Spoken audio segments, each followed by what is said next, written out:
हरिओम नमः शिवाय। ही कथा पाण गुरु कृपा सां हासिल करे रहिया आहियूं। महिरबानी करे गौर ॾेई ॿुधिजो।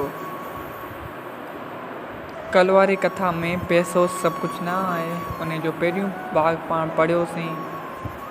अॼु ॿिए भाग खां शुरूआति कयूं था। अगरि तव्हां पहिरियों भाग हिन जो कोन ॿुधो आहे, महिरबानी करे पहिरियों भाग ॿुधो, तव्हांखे पूरी कथा सम्झण में अचे। त कुझु ॾींहंनि खां पोइ उन शाहूकार जी ज़ाल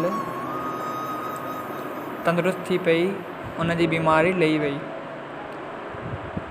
ताक़त वारी शयुनि जे खाइण सां शरीर ताक़त वारो थी पियो ऐं उन जी घरवारी खे अची काम वासना जागी पई।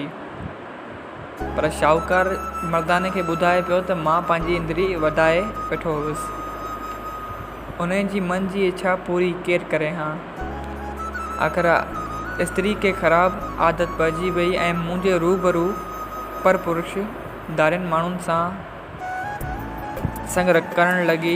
मूं घणो ई सम्झायसि त ॾिस, मूं तुंहिंजे प्रेम जे वस थी पंहिंजी इंद्री वॾे छॾी, बाक़ी तोखां एतिरो बि रुकियो न थो थिए। पर स्त्री हिकिड़ी बि न मञी। उन करे मां मन ॾाढो दुखी गुज़ारींदो आहियां ऐं न के हिन खे छॾे थो सघां ऐं न के मां हिन खे मारे थो सघां। जो ईअं थो चाहे त कंहिं न कंहिं बहाने सां मौत अचे, पर छा कजे, मौत बि मूं लाइ न थी अचे। हाणे तमामु व्याकुल थी रहियो आहियां। दुनिया जा सभु पदार्थ ज़हर वांगुरु लॻनि था ऐं तमामु वर्लाप करे रोअणु लॻो ऐं मर्दाने खे चवणु लॻो त ए भाई, इन्हनि सभिनीनि ॻाल्हियुनि जे करे मूं जहिड़ो संसार में ॿियो को दुखी कोन्हे। महिरबानी करे पंहिंजे गुरूअ खे चओ त मूंखे उन्हनि दुखनि खां छुटाए। उहो ॿुधी मर्दाने श्री गुरू साहिबनि खे वेनिती कई त ए सचा पातशाह,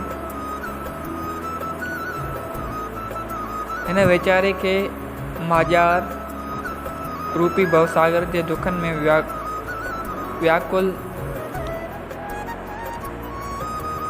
इन खे जेको भवसागर में फसी चुको आहे, इन माजार में, उन खां छॾाइण जी कृपा करियो। तॾहिं महात्मा सेठ सेठाणी ॿिन्ही खे पाण वटि घुरायो। पहिरीं सेठ खे मथियूं शब्द जंहिं में लिखियलु आहे त संसार में हर को दुखनि जे करे रहंदो वियो आहे, उहो ॿुधाए सम्झायईं त ॾिस भाई, संसार दुख सुख अॻे जन्मनि जे कर्मनि अनुसार अचनि था, पोइ हिन में ॾोह कंहिंजो बि कोन आहे।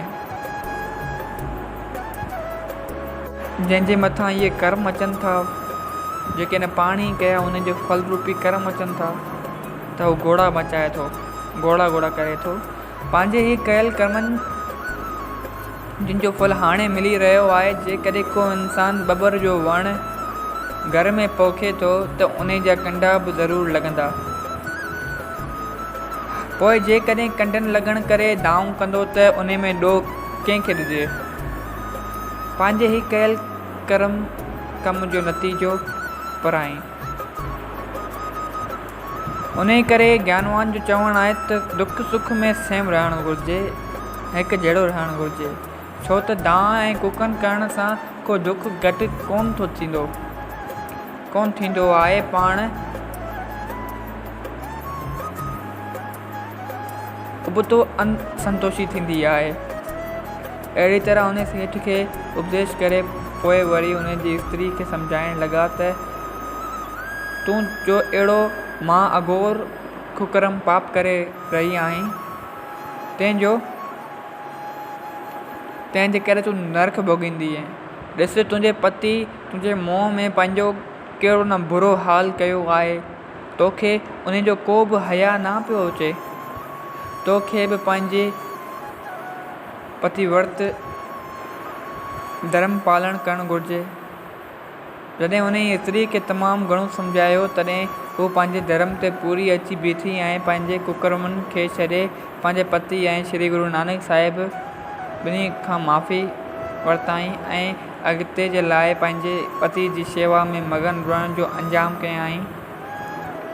अहिड़ी तरह ॿिन्ही खे कर्म फल भोगण यानी कर्म अनुसार दुख सुख जे अचण में सौम वृत्ति सब्र में रहण हिकु जहिड़ो रहण जो उपदेश करे सुखी कयो। तो जय सिया राम।